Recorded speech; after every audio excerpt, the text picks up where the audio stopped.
Salam, perkenalkan nama saya Bos Leting. Di sini saya akan membuat tugas UTS homiletika. Jadi tugas ini berbentuk khotbah, satu khotbah singkat dengan video. Nah, ayat yang saya pakai dalam Mazmur 46 ayat 2. Di situ yang berbunyi, Allah itu bagi kita tempat perlindungan dan kekuatan, sebagai penolong dalam kesesakan, sangat terbukti. Jadi kata kunci di sini adalah perlindungan, kekuatan, dan penolong. Nah, kita sebagai manusia, hidup tidak pernah lepas dari masalah. Entah itu masalah apa saja, masalah keluarga, masalah sekolah, atau masalah apa saja, pasti tidak terlepas dari masalah. Nah, kadang badai datang tanpa diduga. Jadi kadang badai datang atau sesuatu masalah penyakit itu datang tanpa diduga. Sakit penyakit, kehilangan, atau tekanan hidup, kekecewaan, bahkan ketakutan yang membuat kita merasa sendiri. Jadi itu kadang semuanya itu datang tuh kita tidak tahu. Mungkin kita sedang senang-senang atau dalam keadaan bahagia, itu semua tuh bisa datang dalam kita sendiri tanpa sepengetahuan kita. Namun di tengah semua itu, pemazmur menegaskan bahwa satu kebenaran, menekankan bahwa Allah adalah tempat perlindungan dan kekuatan kita. Jadi saya ulang bahwa ketika kita sebagai manusia itu tidak pernah terlepas dari masalah. Nah, masalah itu datang tanpa sepengetahuan kita. Sakit penyakit dan lain-lain. Nah, di situ pemazmur itu menegaskan dalam satu ayat bahwa Allah adalah tempat perlindungan dan kekuatan kita. Nah, kata tempat dan perlindungan berarti tempat yang aman. Atau contoh dalam satu rumah, itu rumah yang besar, berarti itu tempat yang aman untuk kita tinggal. Untuk hindari serangan-serangan dari hewan. Misalnya kalau di tempat-tempat berbahaya, berarti kita memilih rumah untuk satu tempat perlindungan. Nah, kata tempat perlindungan berarti tempat yang aman, benteng yang kokoh, yang tidak mudah digoyahkan. Nah, pemazmur ingin menegaskan bahwa saat dunia sekitar kita goyah, Allah tetap menjadi batu karang yang tidak terguncang. Jadi batu karang itu seperti kita di laut, walaupun dihantam oleh ombak, tetapi batu itu tidak akan terguncang dan tetap teguh. Nah, itu bagaikan Allah yang akan berdiri di tengah-tengah kita. Jadi ia bukan sekedar perlindungan yang jauh, tetapi pribadi yang hadir. Jadi Allah ini bukan hanya sekedar tempat perlindungan yang jauh, tetapi pribadi yang hadir sebagai penolong dalam kesesakan yang sangat terbukti. Jadi dia tidak jauh-jauh, dia tidak ada di tempat lain, tetapi dia sendiri ada dalam pribadi kita masing-masing. Nah, terbukti menunjukkan pengalaman nyata. Artinya bahwa Allah tidak hanya dikenal lewat teori, kata orang, tetapi lewat pengalaman hidup orang yang nyata. Dia tuh orang yang nyata, orang percaya. Jadi Allah itu dia tidak hanya sekedar dalam teori, tetapi dia hidup dalam nyata orang percaya. Dia hidup dalam diri orang percaya. Nah, setiap kali kita mengalami kesulitan dan datang padanya, dia menunjukkan kuasa, kasih setianya dengan cara yang selalu tepat waktu. Jadi ketika kita merasa sulit, kita merasa susah, dan kita datang kepadanya, dia akan menunjukkan kasih setianya dengan caranya yang sendiri, dan itu tepat waktu sekali. Jadi dalam dunia modern yang penuh tekanan,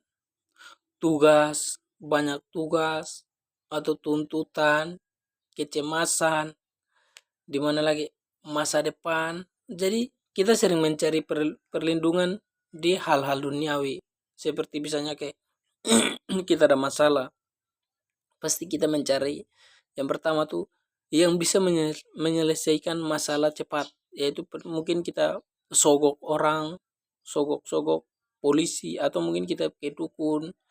Itu sekarang terjadi. Jadi ketika masa-masa sekarang, masa-masa modern, ketika kita mengalami masalah, kita terlebih dahulu mencari mencari perlindungan pada hal-hal duniawi, di mana yang tadi mungkin kita menyogok dapat masalah, mungkin kita menyogok polisi, atau mungkin kita ada depresi, kita mencari hiburan, kita mencari dunia sosial atau teman yang belum tentu mengerti. Itu pokoknya saat-saat sekarang pasti kita akan mengalami hal itu, di mana kita akan mencari hal-hal yang duniawi kalau yang belum terjadi. Jadi tetapi semuanya itu sia-sia, karena hal-hal yang kita cari itu hanya semata. Yang sebenarnya hanya Allah yang memberi ketenangan sejati. Jadi hanya Allah saja yang memberi ketenangan sejati. Dia bukan hanya melindungi, tetapi juga memberi sumber kekuatan untuk bangkit dan melanjutkan langkah. Jadi Allah tidak hanya melindungi, tetapi memberikan kekuatan untuk kita bangkit dan lanjut melangkah. Bahkan saat hati terasa lemah. Jadi Allah itu tidak hanya melindungi, tetapi Dia memberi kita kekuatan untuk lanjut melangkah. Jadi renungan ini mengajak kita untuk berhenti sejenak dalam kegelisahan. Jadi ketika kita ada kegelisahan, kita diajak untuk berhenti sejenak, tenang, teduh dan menatap kepada Tuhan dan mengingat bahwa Dia adalah penolong yang setia. Tanpa Dia tidak ada penolong yang lain. Mungkin ada, tapi itu hanya sesaat saja. Dimana biasanya kalau kita mencari, kita kena masalah, kita dapat penghiburan, minum, bahkan itu hanya menambahkan masalah. Yang sebenarnya Allah, Dialah ya penolong yang setia. Penolong yang setia. Ketika badai itu datang, jangan melarikan diri dari Allah. Tetapi larilah kepada Allah. Dan percaya bahwa Allah akan menyelamatkan kita. Nah, jadi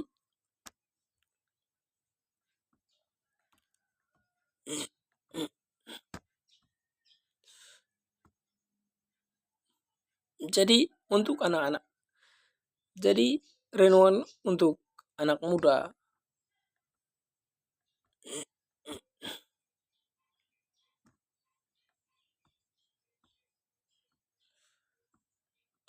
Tunggu ya.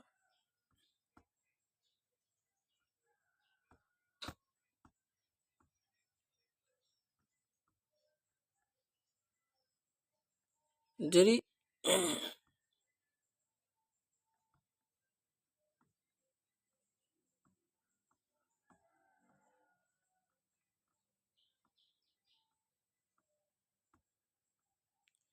untuk anak muda itu sangat ditekankan bahwa ketika ada masalah jangan mencari kesenangan-kesenangan di luar, tetapi kita ingat kembali pada ayat kita di mana pemazmur bahwa ketika ada masalah, ada hambatan apapun, Tuhanlah yang pertama untuk kita melarikan diri kepada Tuhan. Maka semua akan tenang. Karena Tuhanlah penolong yang setia. Jadi ketika kehidupan kita sedang terpuruk, maka kita harus mengarahkan pandangan kita kepada Allah. Nah, kita tidak selalu Tuhan juga tidak selalu menjanjikan kita hidup tanpa badai. Tuhan tidak pernah menjanjikan kita hidup tanpa badai. Tapi kita dijanjikan hadirat Allah di tengah badai itu. Jadi ketika kita memilih untuk bersandar kepadanya, bukan pada kekuatan kita sendiri, maka kita akan menemukan kedamaian yang melampaui pengertian. Jadi ulang sekali lagi bahwa renungan ini mengajak kita untuk kita tenang, teduh, untuk kembali pada Tuhan. Kita jangan, ketika ada masalah, kita jangan larikan diri dari harapan Tuhan, tetapi kita melarikan diri pada Tuhan itu sendiri. Oke, sekian dan terima kasih.